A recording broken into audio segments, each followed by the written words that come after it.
জয়মূল নিবাসী স্যার। জয়মূল নিবাসী।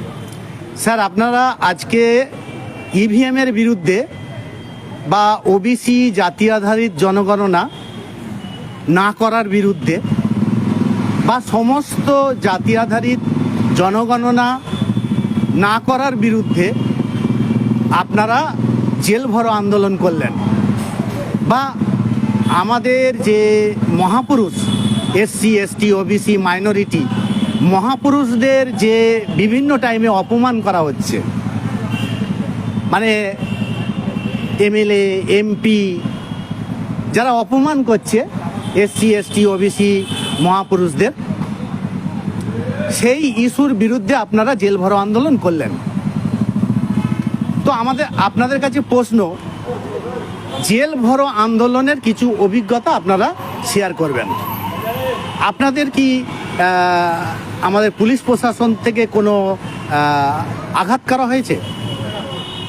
প্রথমে আমি বলি যে আমাদের আজকে যে জেল ভরো আন্দোলন, এটা আমাদের ন্যাশনাল ইস্যু ছিল। সারা ভারতবর্ষে প্রায় 540টা জেলায় আমাদের জেল ভরো আন্দোলনে সব পার্টিসিপেশন করা হয়েছে। পশ্চিমবাংলার 23টা জেলার মধ্যে 17টা জেলায় জেল ভরো আন্দোলন পার্টিসিপেশন করা হয়েছে। সবচেয়ে প্রথম যেটা বলা হয় যে আমাদের মূল নিবাসী যে সমাজ, মানে লেখায় বা আমরা জানি 85% মানুষ আছে, কিন্তু এই 85% মানুষকে 15% মানুষ তাকে জব্দ করে রেখে তাকে গোলাম বানিয়ে রেখেছে। সংবিধান লাগু হওয়ার আগেও আর সংবিধান লাগু হওয়ার পরেও তার মনোবলটা ভেঙে দিয়েছে। কেন ভেঙে দিয়েছে? আমরা শুধু এটাই জানি যে মানে আমাদের কাজ হচ্ছে লোককে নেতা বানানো আর যা কিছু আসছে খাওয়া। কিন্তু আমাদের যে মহাপুরুষ, যেমনি আমাদের বাবা সাহেব আম্বেদকর এবং কাশিরামজি দিশা দেখিয়ে গেছেন কি আমাদের উদ্দেশ্যে, আমাদের বর্তমানে যিনি আমাদের ন্যাশনাল অনারেবল মিনিস্টার মানে আমাদের প্রেসিডেন্ট মোহাম্মদ ইসলাম সাহেব, উনি আমাদের দিশা দেখিয়েছেন যে আমরা দীর্ঘদিন ধরে লোককে শাসক বানিয়েছি, কিন্তু আমরা নিজের শক্তিটা মানে চিনতে পারতাম না যে আমরাও শাসক হতে পারি। তো সেই দিশা নির্দেশন আমাদেরকে বামসের তরফ থেকে, ভারত মুক্তি মোর্চা, বহুজন ক্রান্তি মোর্চা, রাষ্ট্রীয় পিছড়াবর্গ মোর্চার তরফ থেকে মেসলাম সাহেব লিডারশিপে দিয়েছেন। আর আজকে জেল ভরো আন্দোলনের মেন উদ্দেশ্য এটা হচ্ছে যে আমাদের মূল নিবাসী সমাজকে যে ভীতু এবং পঙ্গু বানিয়ে রেখে দিয়েছিল, তাদের মধ্যে একটা সাহস দেওয়া কি জেল এমন কি আছে। পুলিশ থেকে কারা ভয় পায়? যারা অপরাধী হয় তারা ভয় পায়, যারা চুরি করে ডাকাতি করে তারা চুরি করে। কিন্তু আমরা তো কিছু করি, আমরা তো সমাজের জন্য করছি, আমাদের সমাজে সংবিধানকে পূর্ণরূপে লাগু করার জন্য আমরা করছি। এর জন্য জেল ভরো আন্দোলন, এটাই আমাদেরকে নেতৃত্ব শিখিয়েছে, এটাই আর আমাদের মহাপুরুষরাও জেলে গিয়েছিলেন। স্যার, 1 মিনিট আপনাকে থামাই। এই যে ধরুন 26,000 ছেলে মেয়ের চাকরি চলে গেল এসএসসি পরীক্ষায়, তো আপনাদের জেল ভরো আন্দোলন কি এটাও একটা ইস্যু?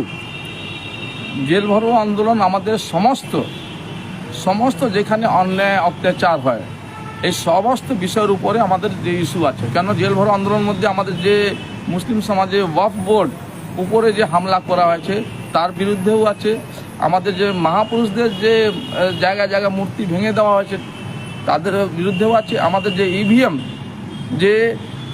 ইভিএম দ্বারা কারচুপি করে ব্যালট পেপার মানে না দিয়ে আমাদের ইভিএম দ্বারা আমাদের হক অধিকার কেড়ে নিচ্ছে, জোর করে জিতে যাচ্ছে, যেটা এখন পুরো ভারতবর্ষের প্রতিটি রাজ্যে যেরকম করছে, তার বিরুদ্ধে বিশেষ করে আমাদের যে মানে প্রায় 1931 সালের যে ফার্স্ট যেটা হয়েছিল আমাদের ওবিসি জাতি আধারিত জনগণনা, তারপরে আর হয়নি। কারণ কি আছে জানে কি, যদি যেই দিন ওবিসি জাতি আধারিত জনগণনা যদি হয়ে যায়, ভারত সরকার জানে, তখন কি হবে, ওবিসিরা নিজে তার প্রকাশটা পেয়ে যাবে কি আজকে আমাদেরকে কিভাবে শাসকবর্গ পঙ্গু বানিয়ে রেখে দিয়েছিল। হ্যাঁ, তারা পুরো ওপেন হয়ে পুরো নাঙ্গা হয়ে যাবে। এই যে নাঙ্গা না হওয়ার জন্যে ওবিসি সমাজকে, ওবিসি জাতীয় জনগণ আজ অবধি করতে চাইছে না। কেন জানে যেই দিন হয়ে গেল সেই দিনই আমরা মূল নিবাসী শাসক হয়ে যাব। স্যার, আরেকটা প্রশ্ন করি আপনাকে, যে আপনারা সংবিধান সাথে করে নিয়ে লড়ছেন, তাতেই কি প্রশাসন আপনাদের সাথে সহযোগিতা করছেন? হ্যাঁ, এইটা আমি দেখেছি। আর আমাদের আজকে সাতক্ষীরা জেলায় হয়েছে, কোনো জায়গায় এমন দেখতে পারিনি যে প্রশাসন আমাদের সাথে অন্যায় অত্যাচার খুব সহযোগিতা করেছে। কেন জানে এরা কোনো চোর না, কোনো ডাকাত না, এরা কোনো অন্যায় কাজের জন্য আসেনি। এরা ন্যায্য মানে উচিত, এদের ডিমান্ড হচ্ছে উচিত, এরা সংবিধানকে ফলো করে। আর আপনারা জানেন আমরা সংবিধান প্রেমী লোক, আমাদের পূর্বপুরুষরাই, বাবা সাহেব আমাদের মানে গডফাদার, উনি সংবিধান রচনা করেছেন। তার শিষ্য বা তার আমরা মানে আমরা জেনারেশন হয় কি করে তার অবমাননা করতে পারি বলে আমরা সবসময় সংবিধানকে ফলো করি। আর যারা সংবিধানকে ফলো করে, যারা আইনকে ফলো করে, আমি মনে করি যে কারো থেকে ভয় পাওয়ার কারণই নেই। কেন আইনের ঊর্ধ্বে কেউ নেই, তারই জন্য পুলিশ প্রশাসন আমাদের সহযোগিতা করছে আর সব জেলায় সহযোগিতা করেছে। স্যার, আপনাকে আর একটা প্রশ্ন জিজ্ঞাসা করি। আপনাদের যে সংগঠনের সর্বভারতীয় নেতৃত্ব ওয়ামেন মেসরাম স্যার ইভিএম এর বিরুদ্ধে নির্বাচন দপ্তরকে ডাইরেক্ট বলে যে আমার কাছে সমস্ত প্রুফ আছে, ভোট চুরি হয়, এটা আমার কাছে প্রমাণ আছে। নির্বাচন দপ্তর আজ পর্যন্ত ওনাকে অ্যারেস্ট করেননি এবং ওনাকে এই কথার পরিপ্রেক্ষিতে জেলেও ঢোকাচ্ছেন না।